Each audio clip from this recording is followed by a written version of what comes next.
Bonjour. Alors les touristes, les braves touristes aiment aller au Maroc, plage Jemaa Afna, Marrakech, tout ça c'est très très dépaysant. La Mamounia pour les plus luxe, etc.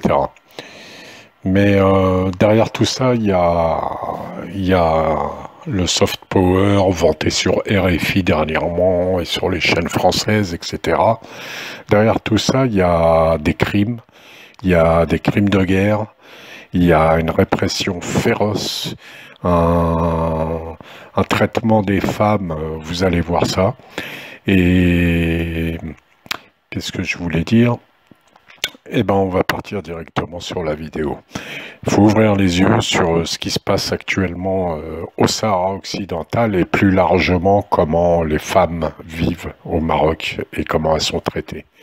Alors, regardez un petit peu cette vidéo, ça s'est passé il y a quelques jours, c'est au Sahara occidental, à La Laayoune. Des Sahraouis manifestent pour l'indépendance du Sahara, revendiquant l'indépendance.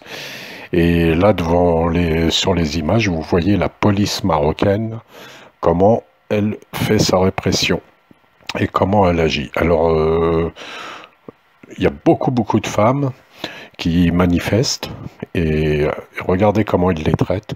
Regardez, donc les images parlent d'eux-mêmes. Alors la Mamounia, Fram, Eldorado, les clubs au Maroc, vous en êtes loin, les touristes. Parce que tout ça, vous ne le voyez pas. Ces images ne sont pas diffusées à la télévision française. Regardez ces femmes qui manifestent, très courageuses. C'est des femmes sahraouis. Et là, les flics, alors ils les dispersent, là gentiment, ils leur courent un petit peu après pour les disperser. Mais vous allez voir d'autres images où, regardez ces femmes à terre, comment elles sont traitées. Voilà.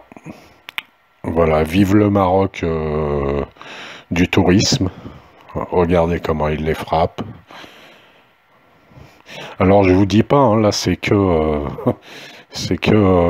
des images dans la rue, mais je suis même certain qu'il y a des viols de la part des polices, des flics, hein, c'est des militaires, hein, c'est garanti ça. Vous allez voir, c'est révoltant, t'as envie de rentrer dans les images et de leur casser la gueule. Franchement, ils méritent. Regardez. Alors quand c'est des hommes, ils les frappent directement. Ils les frappent, bon, comme toutes les polices du monde, hein, à la limite. Euh, Regardez ces femmes. Voilà comment elles sont martyrisées. Hein. Parce que là, sur ces images, on voit pas encore, mais j'ai plein d'autres images des manifestations de ces derniers jours qui se passent au Maroc, quoi, pas au Maroc, au Sahara occidental. Alors voilà, les jeunes. Après, on dit que il n'y a pas de revendication sérieuse. Regardez, même les vieilles sortent manifester, les vieilles dames sortent manifester. Voilà, la police toujours sur le dos des femmes. Hein. Dès que elle a sorti son drapeau sahraoui, on lui arrache. Ça c'est pas encore ce qui est le plus violent. Mais elles sont très courageuses et il faut leur rendre hommage et vraiment condamner l'attitude du gouvernement marocain, de l'État marocain contre les Sahraouis, contre les femmes. Et ça, c'est ce qu'on voit, c'est ce que les Sahraouis arrivent à filmer, à diffuser sur Internet, mais il y a toutes les choses qu'on voit pas. Regardez comment ils les frappent.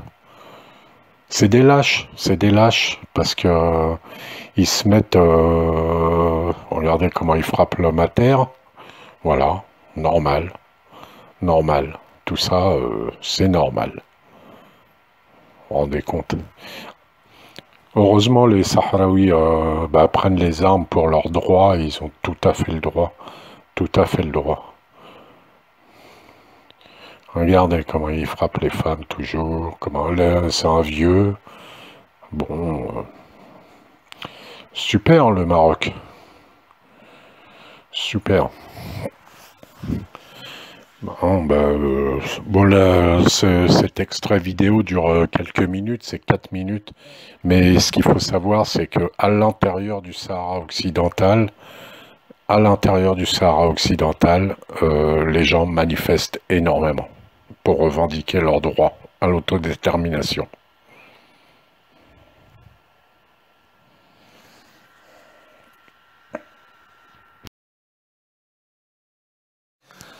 Alors la France est plus que complice. En fait, c'est le tuteur du Maroc. Hein. Comme l'Algérie est le soutien du Front Polisario, la France est plus que soutien du Maroc, c'est vraiment le tuteur du Maroc. Et c'est à cause d'eux, à cause de la France, du gouvernement français, je dis pas des Français, c'est à cause du gouvernement français que l'État français, l'État profond français, c'est à cause c'est eux qui bloquent toutes les résolutions à l'ONU, qui veulent pas faire avancer le processus d'autodétermination, qui veulent l'orienter vers un processus d'autonomie. Arte a fait une mini vidéo de 2 minutes parlant de la complicité. C'est plus que de la complicité de toute façon. La France est responsable de crimes au Sahara occidental.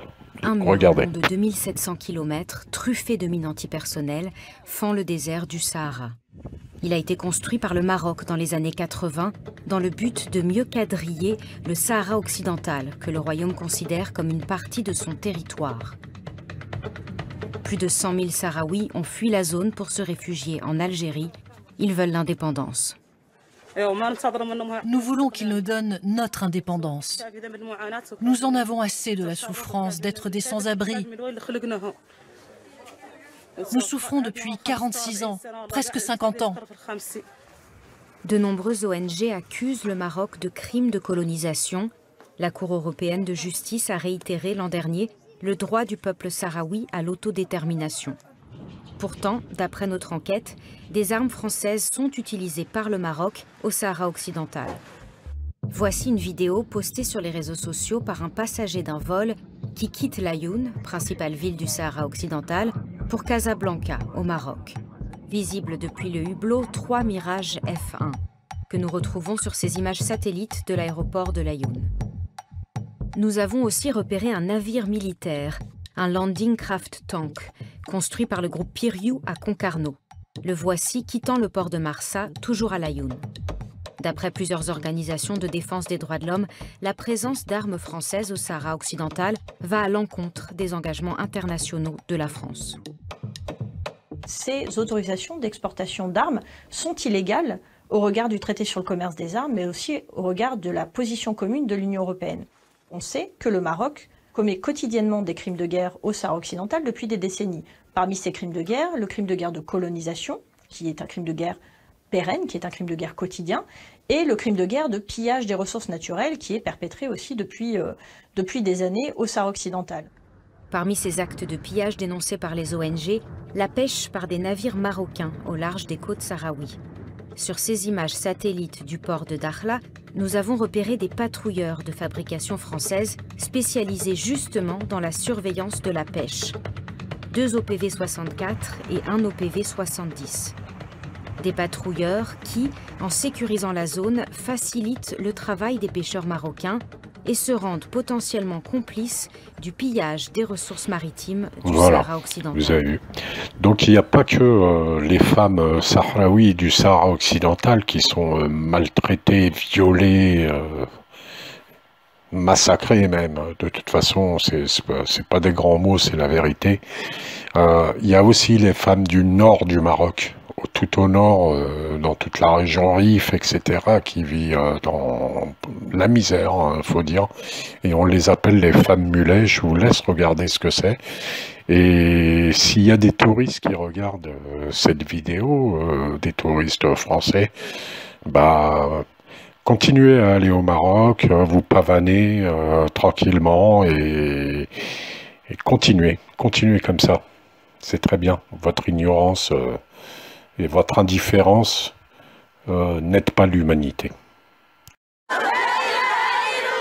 Elles sont des milliers venues rendre un dernier hommage à l'une des leurs, décédée après un accident du travail. Elle a été écrasée sous le poids de la charge qu'elle transportait. Ces femmes en colère, on les appelle les femmes mulets. Un scandale aux portes de l'Europe.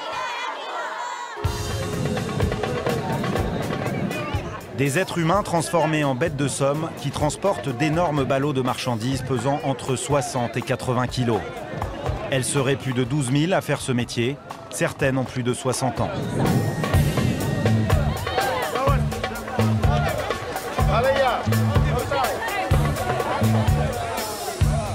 Un spectacle révoltant qu'on peut observer chaque jour au nord du Maroc, à Melilla.